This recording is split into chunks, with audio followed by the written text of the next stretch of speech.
Good morning po mga digma. So another day, another vlog.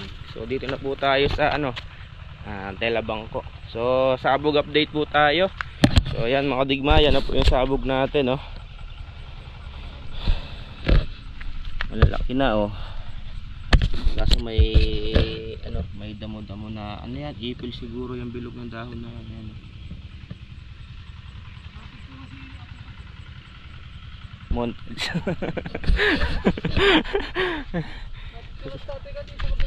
Sige. So ayan mga digma, update tayo sa sabog. So mukhang mukhang manipis pa sa camera, pero sa mo nakikita tawag doon, makapal. Meron din kasabihan mga digma, pag daw yung palay may kulay puti na ganyan, aani daw, sabi ng matatanda, mga superstitions belief. Ayun pa, oh, puti, may mga damo pa, oh, kahit na in-spray na naniwa na lang to, aginay, sandali lang patayin to, basic lang patayin kay yan, kay sandali lang yan ang patayin yan, spray nya lang ng advance yan. Sa camera mo manipis, oh.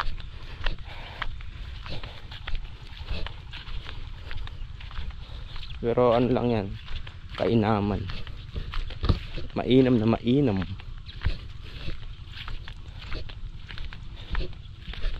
So ganyan lang talaga itsura mga digma pagkaabasal.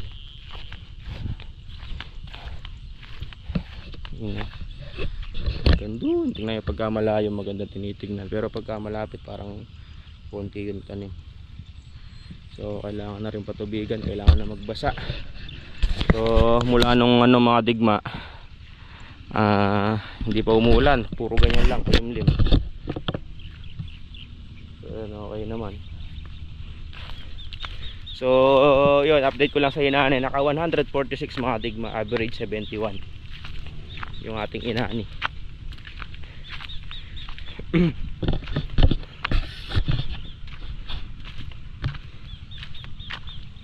Yung price is 19 pesos, bumaba.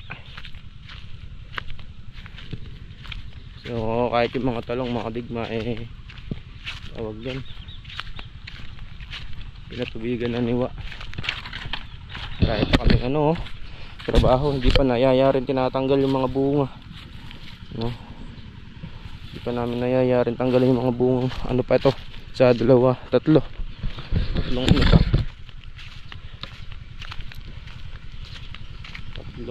tudling.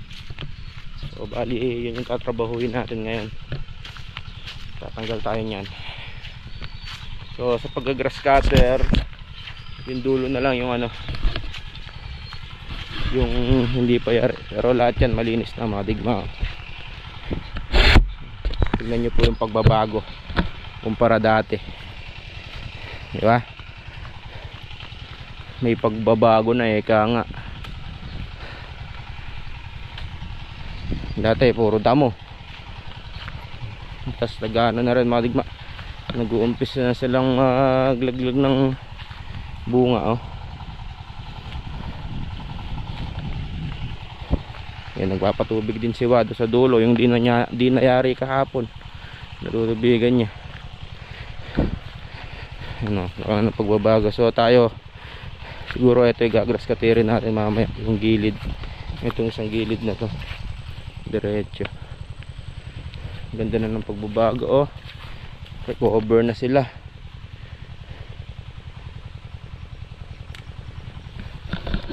So ayan mga digma, luto muna tayo ng paksiw na galunggong. Ito na ang galunggong. So muna natin, prepare muna natin yung saka tayo nagpakuha ng talong para maraming gulay, di ba? Natin itong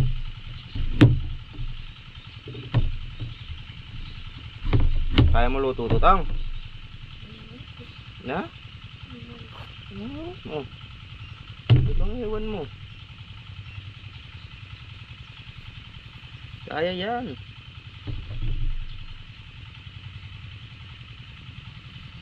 Paksiw. Papaksiw tayo mga digma.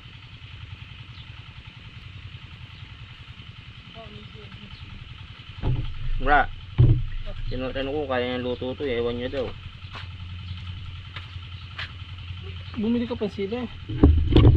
Binigyan lang. Binigyan ako ng sili niya, no. Shout out kay ano, kay Pacheco.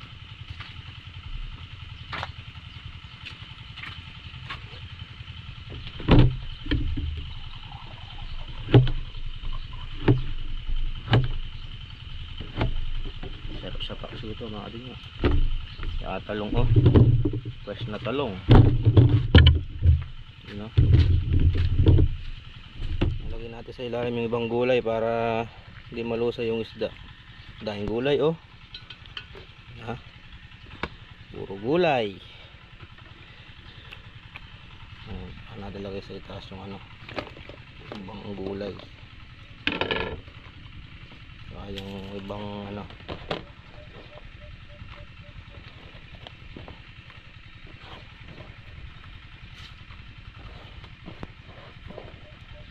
Ako mga digma pagka nagpapaksiw, di ako naglalagay ng ano, di ako naglalagay ng tubig, puro suka lang.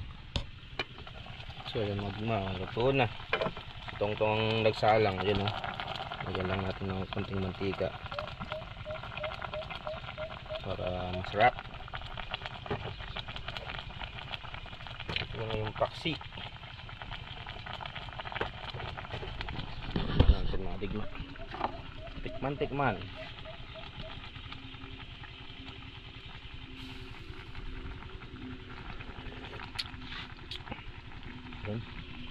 Isang ano tong? Isang paksiw. Isang tunay na paksiw. Maasim. So yun mga digma, kain na po tayo. Sausawan, sili na may patis. Yun o, sarap ng gulay.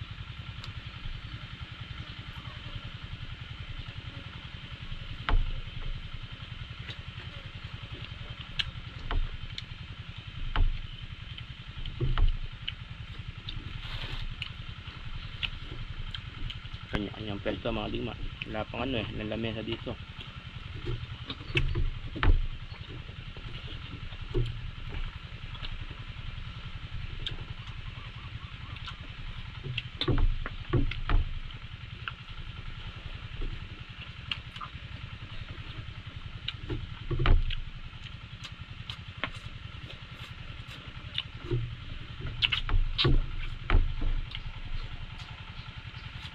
So yun mga digma, ngayon pa lang ulit tayo nakapag vlog. So bali inuwi po kasi namin yung ano, yan yung mga Voltron. So bali dyan ko na diniretso mga digma. Kasi iniisip ko kung sa baryo ko idediretso, araw-araw ko lumulusong dito sa Telabangko, hindi natin siya mapipinturahan. So dyan pagka namamahinga kami sa tanghali, pwede namin pinturahan. Inuwi ko na, bali 4 yung Voltron kung ganyan mga digma. Yung isa ginagamit namin doon, yung isa ando sa baryo, may konting troubleshooting gagawin pa. So ito hindi ko na iuwi. Dito na yan hanggang sa October uli. Kasi nga dito kami araw-araw. So yun naman mawawala dito yan. Syempre nagpapalay tayo dito. Bali ano lang natin, tatakpan na lang siguro natin ng ano, ng lona. Yan mga digma, yan yung masasabing in 3 years yan yung napundar ko mga gamit. Tsaka obligado din kasing gumawa ng kubo dito mga digma. So, gagawa si tatay ng kubo dyan dito, yan dyan yung puno ng kawayan. Sarap buhay oh. Pagkatanghali dyan kami namamahinga. Gagawa ng kubo dyan si tatay, obligadong gumawa ng kubo. Kahit yung hindi na yung yerong bubong, yung goma na lang para medyo mura, diba? Bibili ko siya ng ano, yung mga haligi hindi naman problema. May mga ipil-ipil, ayan oh. Sinisimulan niya ng pinapait, chini-chisel. Diyan ipapatong yung ano, gagawing balangkas.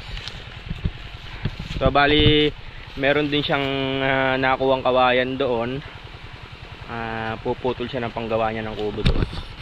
Nakahanap siya ng ano. So ang ipoprovide ko lang pako, alambre, at tawag doon yung bubong. Ako na bahala dun sa bubong. Bibili na natin sa ng pambubong. Yung kahit yung goma lang. So bali dyan daw niya ikakabit yung kubo. Siguro dyan ko na lang din palalagay yung ano, yung mga boltron. Palalagyan na lang natin na silong. Kahit goma lang, di ba? Nakakubli pa sa hangin. Hindi basta-basta natutumba kasi sa hangin yung ano na yan eh. Bamboo. Kaya dito niya gustong ipwesto yung ano, yung kubo niya. So yun, balik sa trabaho mga digma. Saan kaya yung ano dito? Diba, nagpapatulog din si Airpat ng ano niya mga digma. Si Ilin Talbusin, no? Binabaha niya para mabilis naman, no? Yun, no? O, ganda na. Uy, mukhang ulan pa ya. So tayo, grass cutter natin tong gilid. Yan.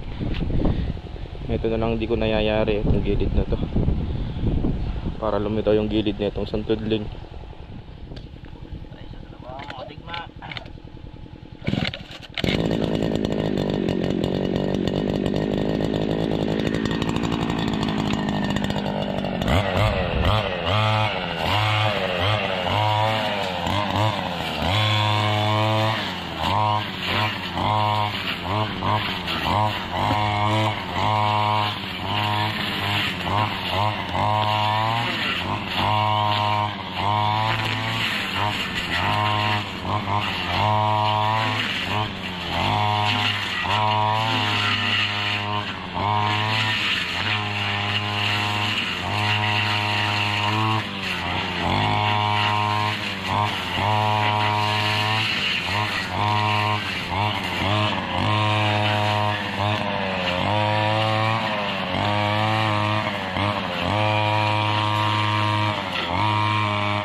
So yan mga digma, tapos na natin to. Yan o, ang gilid diretso hanggang dun. So tatanggal naman tayo ng pa kami hindi natatanggal eh. Tanggalin namin yun, no? So mga dilaw-dilaw, marami na rin bunga talaga, oh.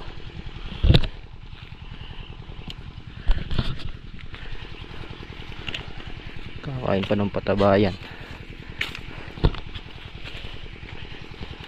So tara, spray naman tayo mga digma. Tingnan nyo, oh. Tingnan nyo yung ano, yung recover po ng mga talong, di ba? Oh.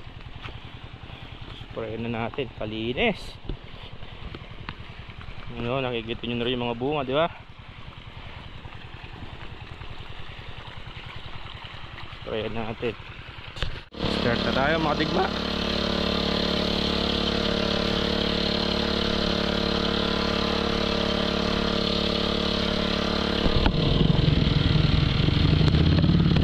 Takas natin konti.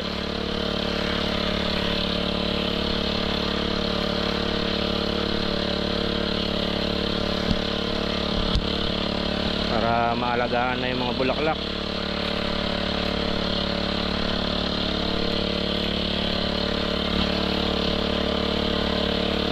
Dami ng maliliit na bunga. Kumbaga tawag doon bagong piga.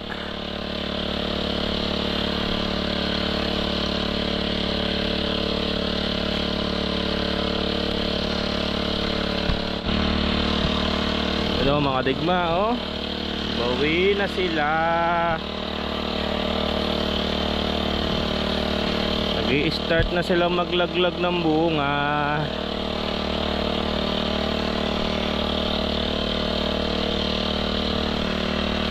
sana continue yung ganyan, diba mga digma? Kainaman lang ng malinis, walang pagtataguan yung insekto.